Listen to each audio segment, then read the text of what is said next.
مفتی صاحب کیا فرمائیں گے اس حوالے سے کہ شہادت پر بات ہو رہی ہے، تو عہد حاضر میں اگر ہم شہادت کا تصور آپ سے پوچھنا چاہیں تو کیا اس کے معنی بدل گئے ہیں اب، یا معنی وہی ہیں، یا لوگوں پر اس کے جو غلط اس کا پرسیپشن پیش کیا جا رہا ہے؟ کیا فرمائیں گے اس حوالے سے؟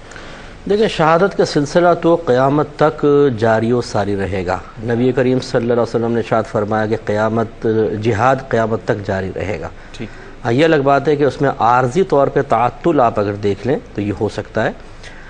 ہمارا مذہب اسلام جس شہادت کو پسند فرماتا ہے، جس شہادت کی تعریف کی گئی ہے، جو اللہ کی راہ میں شہادت کہلاتی ہے، اس کے لیے یقینی سی بات ہے کہ ایک منظم جہاد بھی درکار ہے، اور اس کے لیے بنیادی شرط یہ ہے کہ باقاعدہ ایک حاکم اسلام ہو جو عوام کو جہاد کی کال دے گا، لوگ اس پر لبیک کہیں گے، اس کے جھنڈے تلے رہ کر پھر وہ جہاد کریں گے۔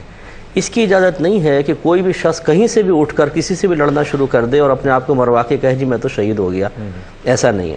دوسری بات یہ کہ پھر وہ آلات حرب چلانا اچھی طریقے سے جانتا ہو، جو ہر دور کے جدید تقاضوں کے مطابق مختلف ہوتے رہیں گے، اس کو کرنٹ جتنے بھی ہتھیار ہیں جن کو وہ یوز کرنا چاہتا ہے جنگ میں، وہ اس کو آنے چاہیے۔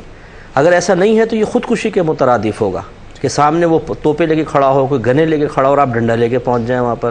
اس قسم کے جہاد کی بھی نہیں۔ ہاں، یہ ضرور ہے کہ اگر آپ کے ملک پر کوئی حملہ کر دیتا ہے تو پھر تو آپ کو کسی بھی طریقے سے دفاع کرنا ہے، پھر تو ہر عاقل بالغ مسلمان مرد و عورت پر اپنے ملک کا دفاع فرض ہو جاتا ہے۔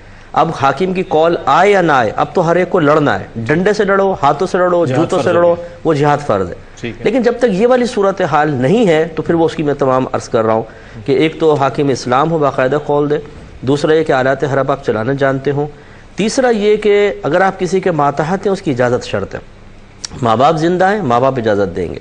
اگر کوئی بیوی ہے مثال کے تو عورت جہاد پہ جانا چاہتی ہے، مثال کے طور پہ کوئی ضرورت ہے تو شوہر سے پوچھے گی، تو اس کے علاوہ آپ نہیں جا سکتے۔ اس کے علاوہ حاکم جو علماء اسلام ہوتے ہیں، مفتیان کرام، ایسے جو قوم کے علمی لحاظ سے مرکز اور منبع ہوتے ہیں، ان کی طرف لوگ متوجہ کے علم سیکھتے ہیں، ان کو منع کیا گیا کہ وہ نہ جائیں، کیونکہ اگر وہ چلے جائیں گے موت العالم موت العالم، عالم مر جائے گا، پھر پیچھے بھی تو لوگوں کو علم سکھانا ہے۔ تو ان تمام شرائط کو دیکھ، اچھا سب سے بڑی جو شرط ہے وہ شوکت اسلام مقصود ہو۔ کیا بات ہے! کسی ملک کی سلطنت حاصل کرنا، کوئی گورنمنٹ حاصل کرنا، کوئی ریاست قائم کر لینا، حاصل کر لینا، یہ نہیں ہونا چاہیے اسلام کی شان و شوکت۔ جب یہ تمام شرائط جمع ہوں گی، پھر اگر کوئی شخص جا کر اپنا قطرہ خون زمین پر بہائے گا تو قدرت الہی اس کی قدر کرے گی، اس کو مقام عطا فرمائے گی۔